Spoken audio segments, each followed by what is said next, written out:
All right, hi everybody. It's my privilege to do the closing session today. These are going to be all brand new slides, so it's some really cool state by state, specifically put it together for you for MATRC. So first, I certainly would like to thank Kathy, Joe, and her team. I think the MATRC conferences, I go to almost all of the TRC conferences, and don't tell them, but I think the MATRC one is the best. And I'm going to make a bunch of references to blog or articles I wrote. The blog is healthcarelawtoday.com, and it has tons of information on there, and so it's really, you could use it as a self-education resource, and it has links to all the primary sources. I was probably a little too ambitious on the slides as well, but we'll see what we cover. Certainly you can use these slides as a library resource to take home. Again, my name is Nate Lachtman. I'm a lawyer and a partner at the law firm of Foley & Lardner. We're about 1,100 lawyers with offices across the country. I'm the chairman of our telemedicine industry team. It's a dedicated team of lawyers specifically for the telemedicine, telehealth industry. It's all I do every day. It's the entirety of my client portfolio, so it's hospitals, health systems, entrepreneurs, and providers. I'm really happy with what we built, and I'm happy to share some information with you today.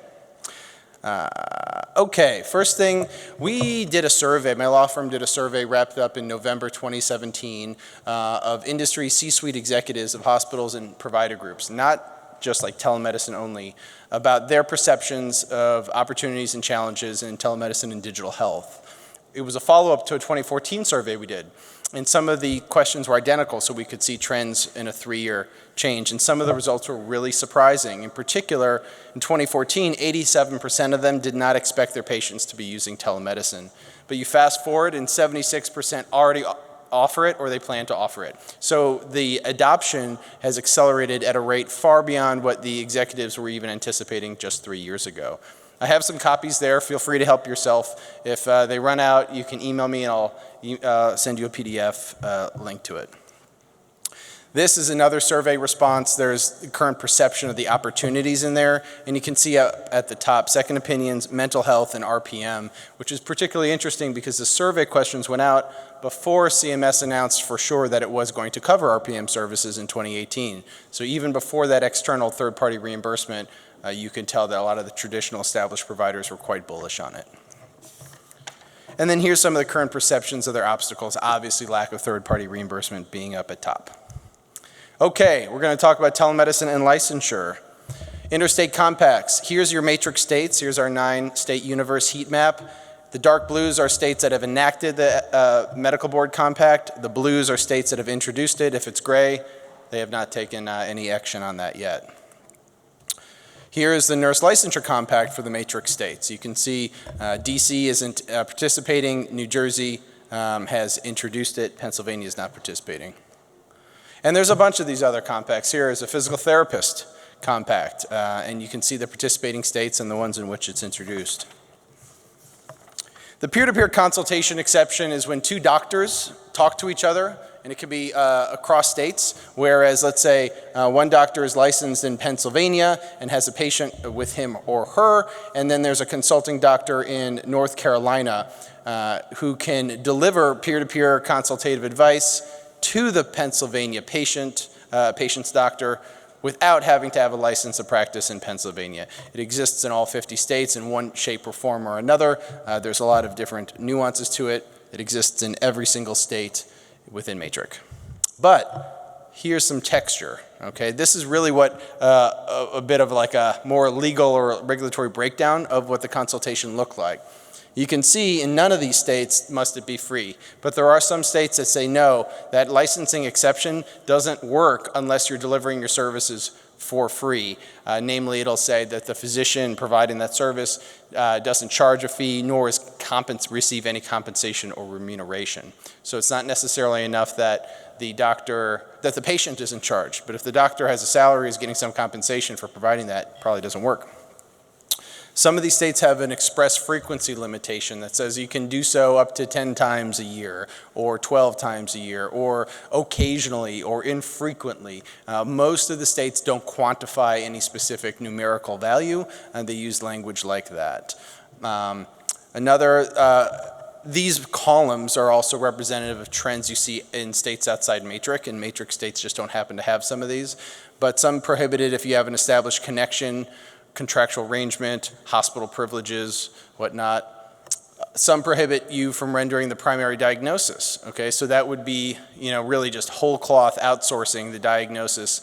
Kentucky has a prohibition on that. So what does that mean? It means if you are in Maryland and you're licensed there, you're not licensed in Kentucky, you receive a peer-to-peer consult from a Kentucky patient and his or her doctor, and they're asking you to render a primary diagnosis. Understand that if you do so, you are not on all fours with the consultation exception. What does that mean? It means if you make a mistake, you are exposed not only to negligence, but potential unlicensed practice of medicine. So the plaintiff's lawyer would say, you don't meet the exception, you're unlicensed practice of medicine, duty and breach has already been established, it's a much easier case, and then they'll also report you to the Kentucky Board of Medicine for unlicensed practice of medicine. Pathology and radiology, a number of states blacked them out as well for the consultation exception because they got savvy to it. They said, look, we don't want our hospitals just entirely outsourcing this to unlicensed doctors, which is very easy for interstate remote interpretive studies like you have in radiology and pathology. Some states require that it be informal or no written opinion or nothing else be made as part of the patient's medical record. So you got to be savvy to that. Some prohibit in-state office or meeting place with the patient, and others have some bells and whistles and restrictions. Practice standards, again, so this is an educated audience. This is not standard of care, not scope of practice. These are the arbitrary rules the medical boards have enacted, like informed consent, modalities. It is the dark side of asking for permission, okay? And I certainly applaud the confidence of those states and state medical boards that have elected not to promulgate telemedicine guidance that is really restrictive and has those type of arbitrary provisions, because what's happening is a number of states are now having to revisit it. And while they might have been well intended on the front end, these restrictions are now inhibiting further innovation and development as both clinicians, patients, and technology get much more comfortable. Here's the modalities. You got real-time audio, video at the top, which is still clearly accepted as the gold standard. You have interactive audio with store and forward, which is the creation concept of like a teledoc, what they do. Async, and then at the bottom you'd have phone only or form-based internet prescribing, and eventually we'll see AI and the use of machine learning or clinical decision support, maybe even potentially replacing us. 5 years from now, we'll just have a robot giving you your closing statements. I can only hope so. Okay. The permitted telemedicine modalities in the MATRC states. Are you ready for this? Does anybody just know all these, like what modality, what minimum technology is required to create a valid doctor-patient relationship in each one of your 9 states?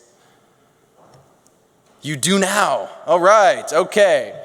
Audio video is blue, so Delaware requires that. That means let's say you've never done any patient examination, it's a brand new patient, there's nothing in person. Delaware law says for that initial examination, in order to create a valid doctor-patient relationship, the telemedicine modality must be real-time audio video, okay? The red states are interactive audio, the green are store and forward, the gray, the dark gray are silent. So again, if it's silent, that does not mean that you can't do telemedicine in Pennsylvania or that you must use real-time audio video. What that means is they either don't define telemedicine or telehealth, or they define it so broadly as to be capable of adapting to evolutions and developments in the technology. They'll say, for example, telehealth is the delivery of medical services from patient located one place to a doctor located another place through the use of electronic technological communications. Okay, transmission of data and other information. That's great, that's fine, right? Now in any given one of these states, even if you're doing real-time audio video, if your quality sucks, right? If you're not getting the information you need or not getting the external medical data that you need in order to render a diagnosis or a treatment, you shouldn't do it. But just because it doesn't expressly say you may deliver care via store and forward does not mean that you are prohibited, right? I refer you back to the principles that Joe McMenamin was talking about, right? We do not have a requirement that we have an affirmative law in order for you to do something, right? We do not have a law that says you may brush your teeth every morning. You may walk along the sidewalk. We tend to have prohibited laws saying you may not jaywalk, under the assumption that we are all free under the Constitution, right? And we have rights, and only to the extent those rights are restricted by our mutual acceptance to protect us. Minimum required modality after creating a relationship. So I'm going to back up one more. This is your fresh patient, okay? Boom, this is after. It shows you how much more permissive it is.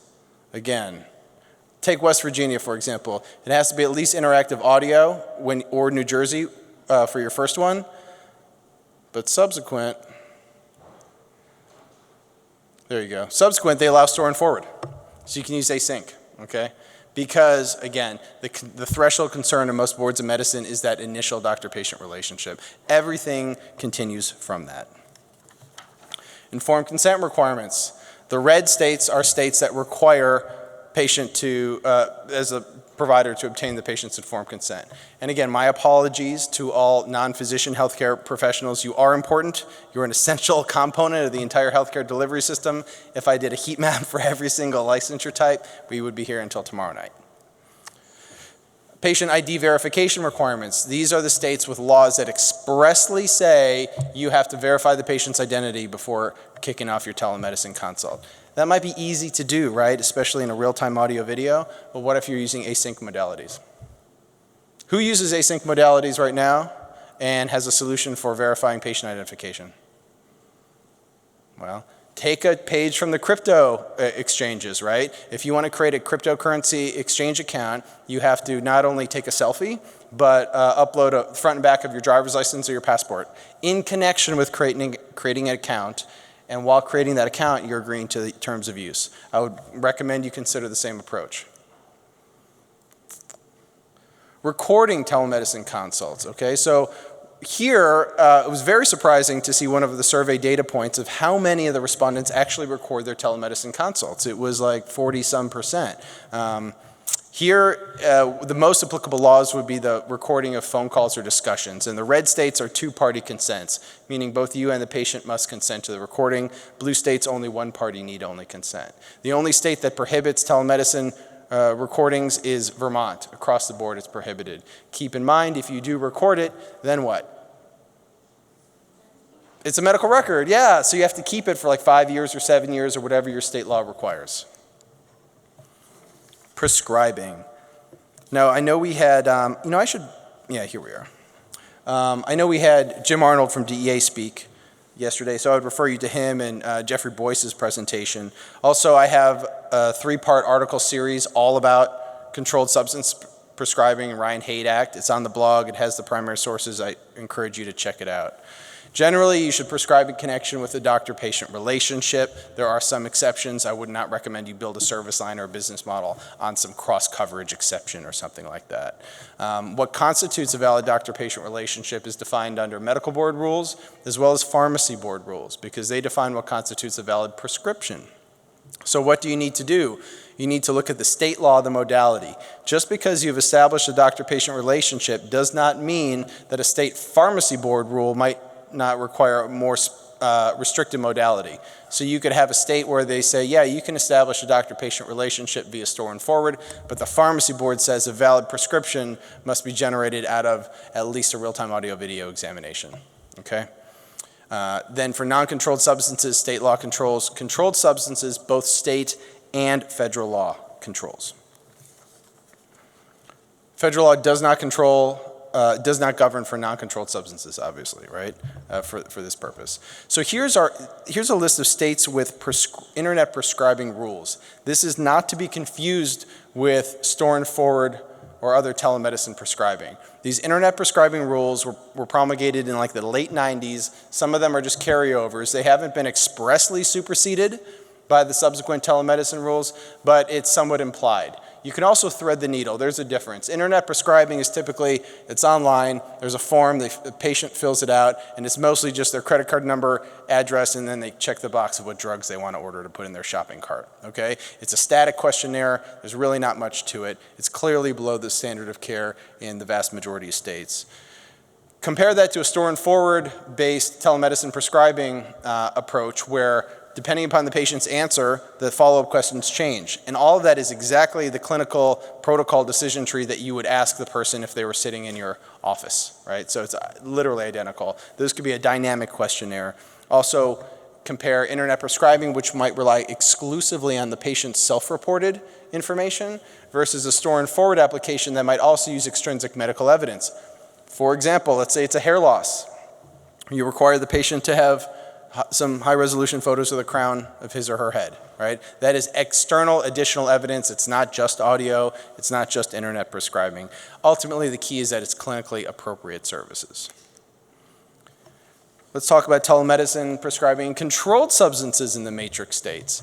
In the dark red ones, it's explicitly allowed, although some states put little bells and whistles on certain limitations. In the blue states, it's silent. So you can see overall you're relatively favorable. If you were to expand this view to the entire United States, you'd see that about 15 states explicitly or expressly allow telemedicine prescribing of controlled substances, 10 ban it, and the remainder are silent. So ultimately they would defer to the applicable standard of care. Analyzing the modalities. Now this is a lot to digest. Let's pick Kentucky the first, okay? First you gotta say, what is the modality used to establish the doctor-patient relationship? Audio, video, interactive audio, or store and forward. Kentucky explicitly allows all three, okay? Then after you've created it, what is the modality allowed to use? That's typically broader. Kentucky, all three. What is the modality used allowed to prescribe non-controlled? Kentucky allows all three. And then controlled, all three. And then do they have an internet prescribing rule? Kentucky, good job. Rob, well done.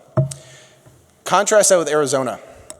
Yes, you have to use audio video to establish it. After it, you can use interactive audio. Similarly, but then you have to use audio video for prescribing, and they explicitly allow prescribing of controlled substances via audio video. Another option would be Florida, silent all across the board, okay? And I included New Jersey, you can take a look. New Jersey is one with a little bells and whistles there. Store and forward may be used, but only in connection with audio, video, and interactive audio. So you gotta be careful how some of this language is drafted. You can create a valid doctor-patient relationship via telemedicine without an in-person examination in every single state. So that's really cool. That was accomplished last year with Texas changing its laws. Some states have a telemedicine business registration. Alaska and New Jersey have that. Alaska's is live, New Jersey's was part of the statute, but they haven't yet promulgated regulations. We're seeing more limitations on telehealth in the vision space. Raise your hand if you're a vision health ocular provider. One? Okay, yeah. So I work with a number of clients in that space doing different models, some direct to consumer, some it's like equipment based in a hospital or PCP for remote reads by the ophthalmologists or optometrists. I think they're totally unfair. They're very much basically, yeah, telemedicine is fine except for the vision space. And then you're gonna see more development in non-physician rules and supervision, direct versus general versus personal. There's a number of sources of revenue and opportunities. If you've seen me speak before, you've seen this slide. I'm gonna focus on a couple here. Commercial insurance laws. Here's our MATRC map. States with a coverage law are light blue. States with payment parity language in there are dark blue because they would have coverage and payment parity.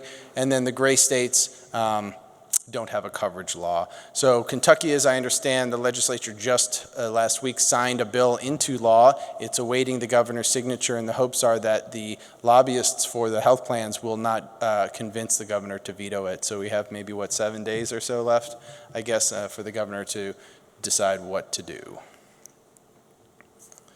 Within the telehealth commercial insurance coverage laws in the MATRC states, New Jersey explicitly includes coverage for store and forward, and Delaware includes it for remote patient monitoring and store and forward. Any other state, you'd have to negotiate directly with the payer to try to get that type of coverage.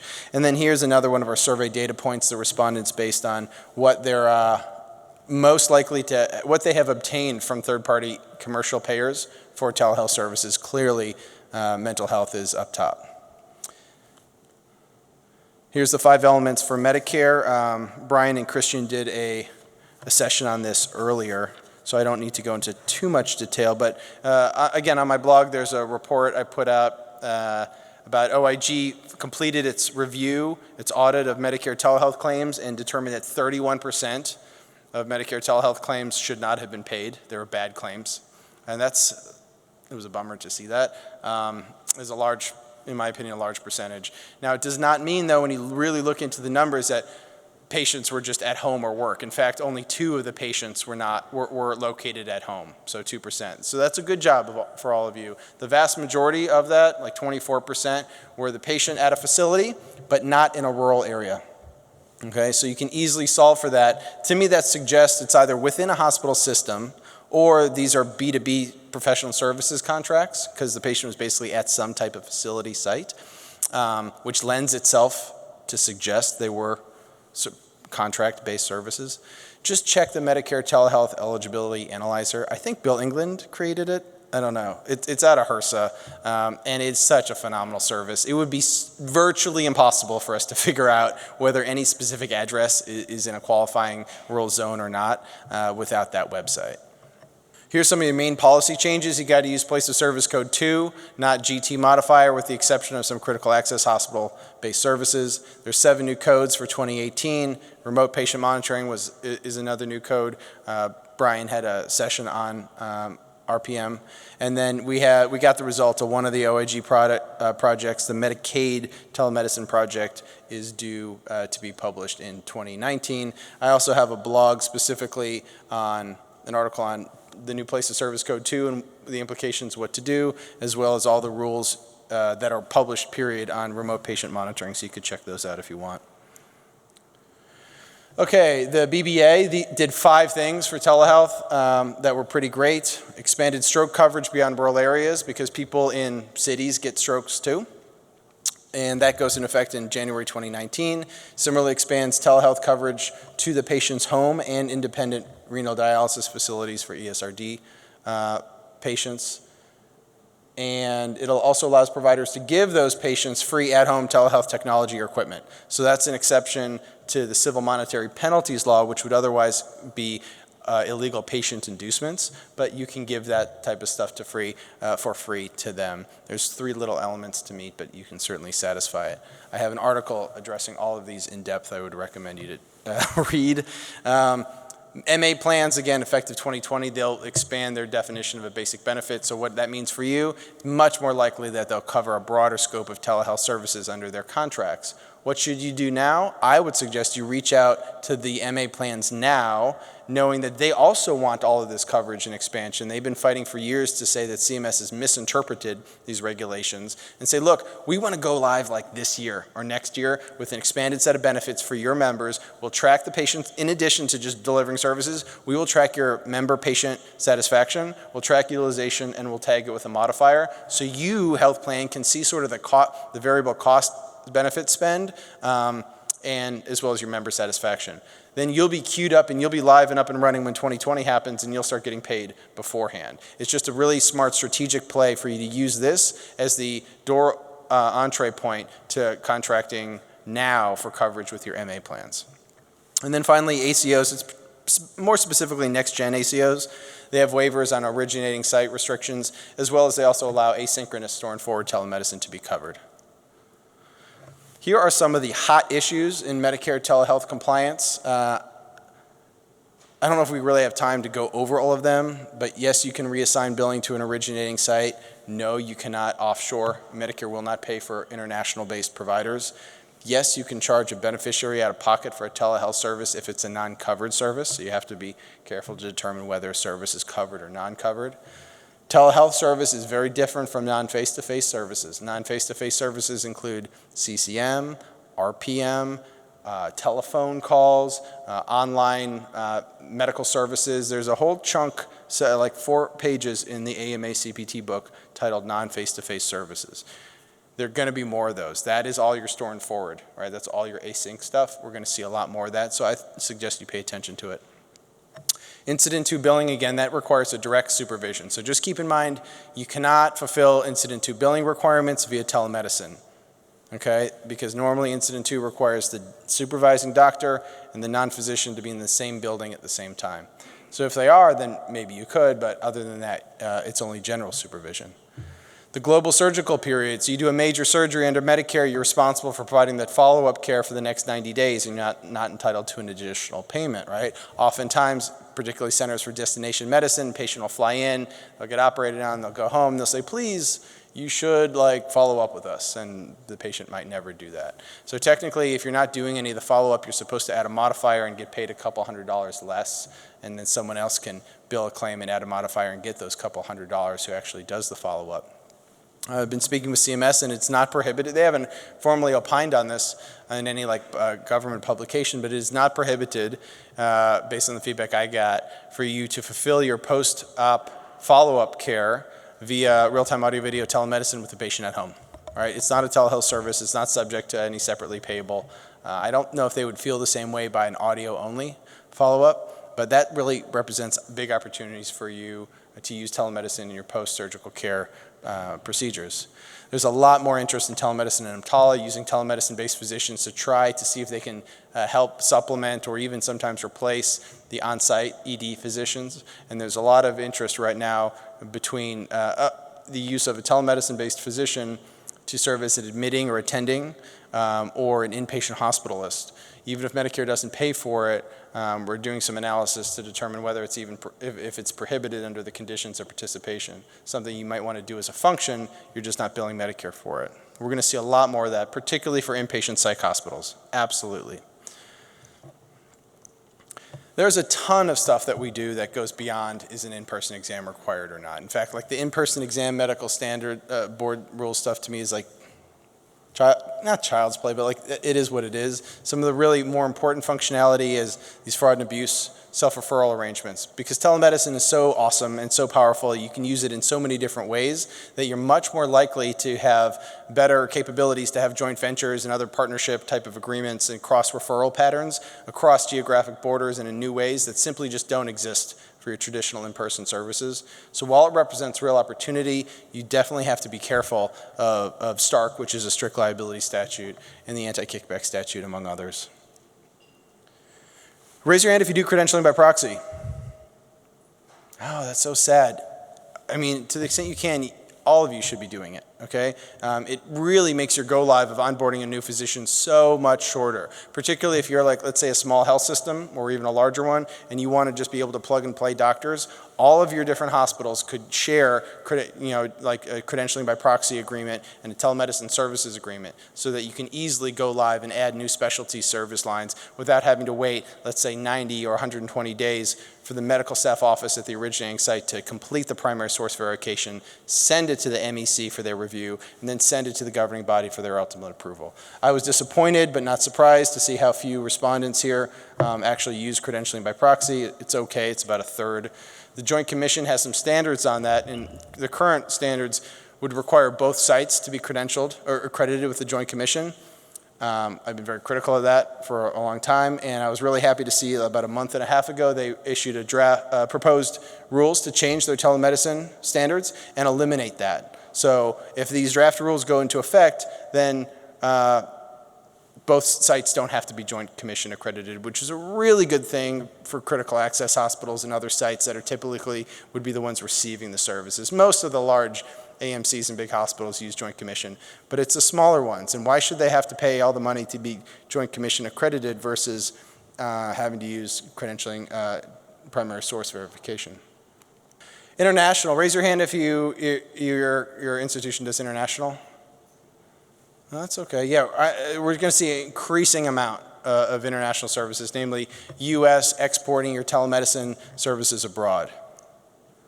And overall, there's kind of 4 principles, I think, when you're building a telemedicine offering. And when I say offering, I mean either sort of a service line, a model, or an entire company. It should be meaningful for you in some way. You should find something that's broken or that can be improved through the use of this technology, right? Otherwise, what's the point? Clinically appropriate, it's not my place to tell you what is and isn't because I'm not a clinician. Legally compliant, and then scalable. Now, scalable doesn't mean it has to be hockey stick scalable venture capital fund, Theranos type of stuff. But what it should mean is that you shouldn't just have it so customized that you can't replicate it for somebody else or someone else can't replicate it and implement it. Because if you focus on efficiency and offerings that make sense, and then other people can kind of just copy your ideas or be inspired by them, then it's going to have the entire industry grow and kind of enjoy that benefit. All right, I got through it with what, 15 minutes to spare, I think. So I am happy to pop up that whatever thing and ask, field any questions. Can you explain what is meant by reassignment to the originating site? Sure. So you have two sites. You have the distant site and the originating site. So let's say the distant site is a physician, right? They're the one delivering the telemedicine services. And let's say it's under a contract with the originating site critical access hospital. So that physician can say, look, you are going to pay me on a contract basis. You're going to pay me $1,000 a month, and I'm going to just deliver as many telemedicine services as you need. In connection with that, I will reassign to you the right to bill and collect for my professional services fee. So they sign a contract, the doctor would fill out the CMS 855R, which is the reassignment form, allowing the hospital to bill basically in the physician's name, Medicare, and then receive payment directly for the physician's professional service. It's really cool because it's a way for the physician delivering the service to not take on any risk based on the patient-payer mix, right? Because the payer mix could, let's say, half of them could have coverage for telehealth and half of them might not. She'll get paid no matter what.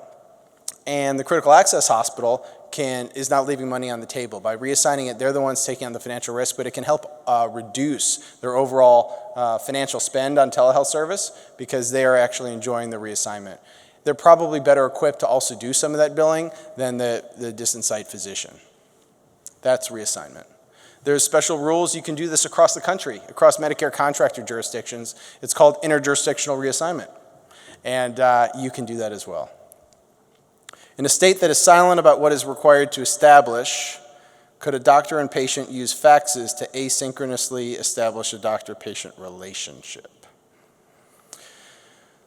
If it's silent, if there is no modality that is expressly required, sometimes, even if they broadly define the modality, they'll include a sentence saying audio only, fax, email, and US mail is not an acceptable modality. So they might kind of address fax in most states like that, but let's say in this scenario they don't, it's just very broadly defined. Well, then it's not prohibited, right? So if they're using faxes, which is really just scanned images sent electronically, right? And assuming it's clinically appropriate, I don't know what the issue would be. It would not be prohibited in that given state. I think there's a much greater likelihood that in this hypothetical you could have situations that's clinically inadequate, but nothing per se about that. The fact that you're faxing it as opposed to secure scan of digital images, you certainly could do records-based review. There's chart review. You fax or mail copy the patient's medical file, and then doctor reviews it and issues a second opinion. That's done. Define credentials if by proxy. So credentialing by proxy, if a doctor wants to work at a hospital via telemedicine or otherwise, they typically need to be credentialed at that hospital, have privileges to work there. In order to do so, that hospital needs to check everything about that doctor. It's called primary source verification. Not only to make sure that the doctor is licensed in the state, but make sure the doctor doesn't have a bad disciplinary history in any other state, right? As well as check with the medical staffs of all of the other hospitals where that doctor has privileges. It is a pain in the behind and can be quite an extensive process if that individual doctor applicant is licensed in a number of states or has privileges at a number of hospitals. And hospitals absolutely have gotten sued and in big trouble for what's known as negligent credentialing, basically taking shortcuts and saying, seems good enough, right? So what credentialing by proxy does, it eliminates the obligation of the originating site hospital to do all of that work, all of that primary source verification. Instead, under your proxy credentialing agreement, the distant site does all that work, obviously, because that's where the doctor works, and says, look, we'll make it available to you if you want, but we've checked out this guy and he's fine. And they'll say, great, we're going to rely on that, so we won't do the primary source. We'll send it to our MEC and say, look, we recommend this guy's applied for telemedicine privileges, and the MEC and the governing body say, okay, boom, done. This doctor now has privileges and medical staff membership at our hospital. Okay, they've the governing body still has to review and actually approve it. It's not just automatic, but the medical staff office doesn't have to do all of that work. What that can do, it can change what can easily be a 90-day process from the date the hospital sends over the doctor's name to go live to something as low as 30 days, or even like 10 or 15 if they have a process to have the governing body grant medical staff membership for proxy applicants on a more frequent basis. So FQHCs have their own set of rules. There are some complications. They're also influenced by state-specific rules to a certain extent. The best publicly available resource on telehealth billing for FQHCs out there, although it's a little dated at this point, is actually created by the California Telehealth Resource Center, so I'd recommend you check it out. They actually have a series of illustrations for different scenarios, right, with like little pictures of patient is located here, doctor is located here, vis-a-vis the FQC and whatnot. The basic rule, though, in California, last I understood it, was that either the patient or the provider had to be physically located at the FQHC campus in order for it to be covered. FQHCs also can be entitled to different adjustments on their fee-for-service payment depending upon overall cost and expense, but it's a bit more attenuated. California did, I think, just promulgate some regulation slightly changing that interpretation, which might offer broader coverage. Within BBA, the Secretary can expand telehealth services. Can you provide?